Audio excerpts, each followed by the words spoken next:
दोस्तों, एक सवाल जो पिछले 2-3 हफ्ते से लोगों के दिल के अंदर आ रहा था, लोगों के दिमाग में वो सवाल चल रहा था, वो बात चल रही थी कि पूर्व सांसद इम्तियाज जलील साहब अब क्या करेंगे।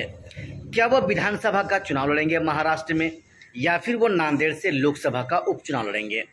इस सवाल के जवाब में आज रात असदुद्दीन ओवैसी साहब ने क्लियर कर दिया है। क्लियर ये किया है कि पूर्व सांसद इम्तियाज जलील साहब औरंगाबाद ईस्ट से वो विधानसभा का चुनाव लड़ेंगे। औरंगाबाद ईस्ट से विधानसभा का तो वो चुनाव लड़ेंगे ही, लेकिन उसके साथ साथ नांदेड़ लोकसभा सीट से उपचुनाव भी लड़ेंगे। सवाल यहाँ पर दो खड़ा होता है कि क्या पूर्व सांसद इम्तियाज जलील साहब को दोनों जगह पे चुनाव लड़ना चाहिए। दूसरा सवाल, अगर दोनों जगह से पूर्व सांसद इम्तियाज जलील साहब जीत जाते हैं तो किस पद को वो इस्तीफा देंगे।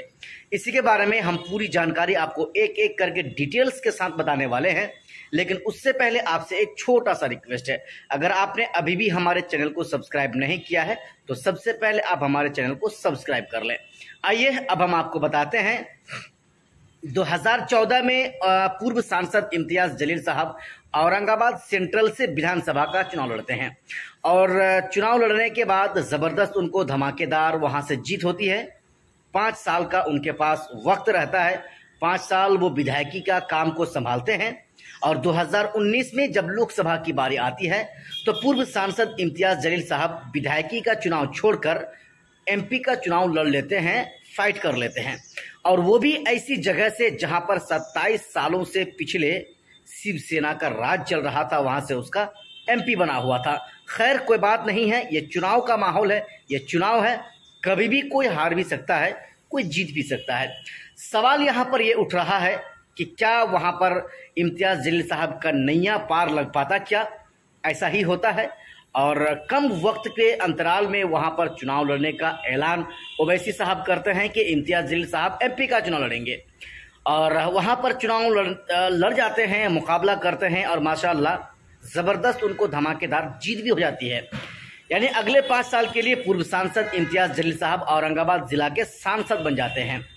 अब क्या होता है, सांसद बनने के बाद 5 साल का वक्त उनके पास रहता है, संसदीय का काम वो 5 साल निभाते हैं और 2024 में जब फिर से लोकसभा की बारी आती है, चुनाव की बारी, तो इम्तियाज जलील साहब फिर से वहां पर चुनाव लड़ जाते हैं एमपी में।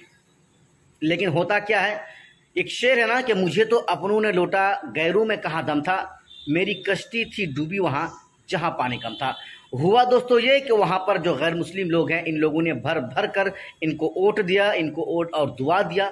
लेकिन जो अपने जो कुछ मुसलमान लोग थे, कुछ जमात के लोग थे, जमात उलमाए के लोग थे, इन लोगों की ही जो है दुश्मनी की बदौलत उनको वहां से हार का सामना करना पड़ा। खैर उधर हम नहीं जाएंगे।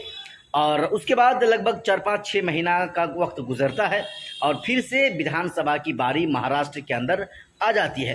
अब लोगों के अंदर ये सवाल बार बार आना शुरू कर जाता है कि क्या इम्तियाज जलील साहब विधानसभा का चुनाव लड़ेंगे, क्या जहां से वो चुनाव लड़के विधायक बने थे औरंगाबाद सेंट्रल से, क्या वहीं से वो चुनाव लड़ेंगे। दोस्तों, इस तरह की बहुत सारे बातें लोगों के अंदर आ रही हैं। फाइनली आज इम्तियाज जलील साहब, रात में असदुद्दीन ओवैसी साहब ने यह ऐलान कर दिया। इम्तियाज जलील साहब ने खुद कहा है कि हमें पार्टी यानी ओवैसी साहब ने औरंगाबाद ईस्ट से चुनाव लड़ने का ऐलान कर दिया है, नाम का ऐलान कर दिया है उम्मीदवार का। अब जरा हम आपको बताते हैं कि औरंगाबाद ईस्ट क्या है।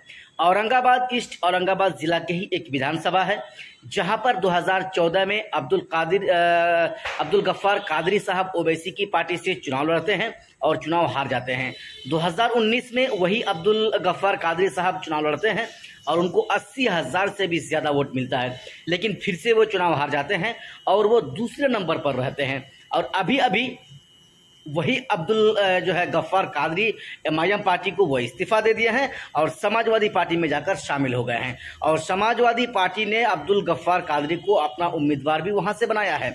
ऐसे में वो औरंगाबाद ईस्ट जो है विधानसभा ओवैसी के लिए खाली था, एमआईएम पार्टी के लिए खाली था, तो असदुद्दीन ओवैसी साहब ने इम्तियाज जलील साहब को वहीं से यानी औरंगाबाद ईस्ट से चुनावी मैदान में उतारने का ऐलान कर दिया है।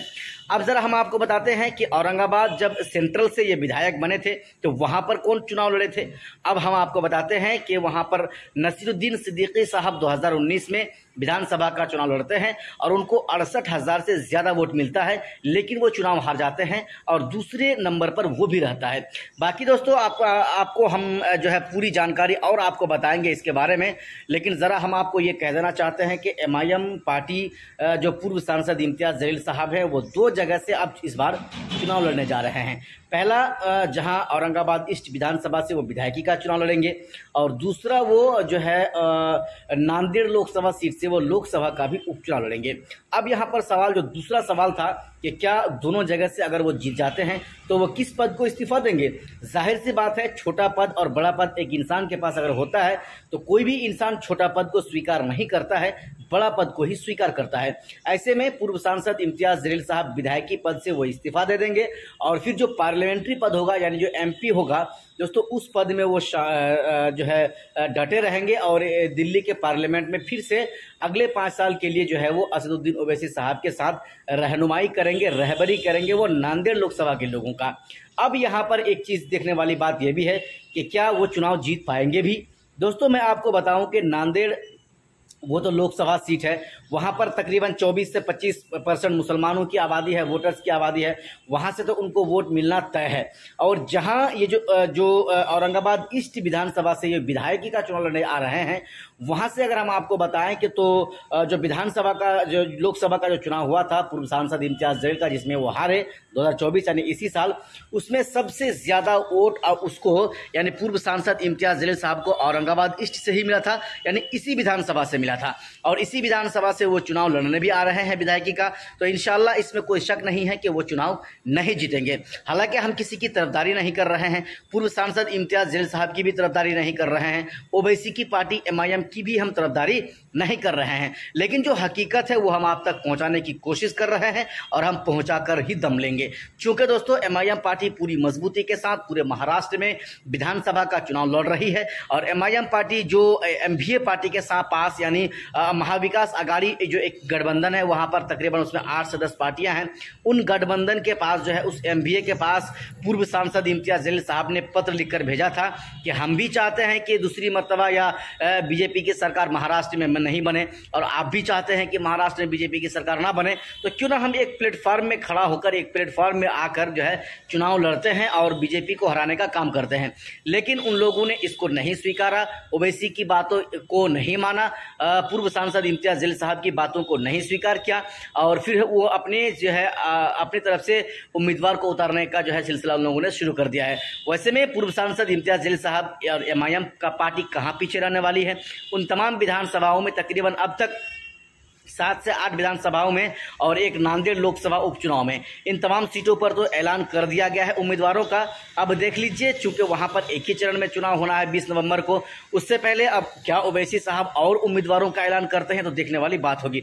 लेकिन उससे पहले हम आपको बता देते हैं कि कुछ भी हो, महाराष्ट्र में माहौल गर्म होने वाला है और उस गर्म जो है माहौल में लोहा डालकर, लोहा को गर्मा कर उस लोहे में यानी उस गर्म लोहे में हथौड़ा मारने के लिए ओवैसी और पूर्व सांसद इम्तियाज़ जलील साहब तैयार हैं। बाकी आपको हमारा यह वीडियो कैसा लगा, हमारे इस वीडियो के नीचे कमेंट बॉक्स में कमेंट करके आप अपनी राय हमें जरूर बताएं।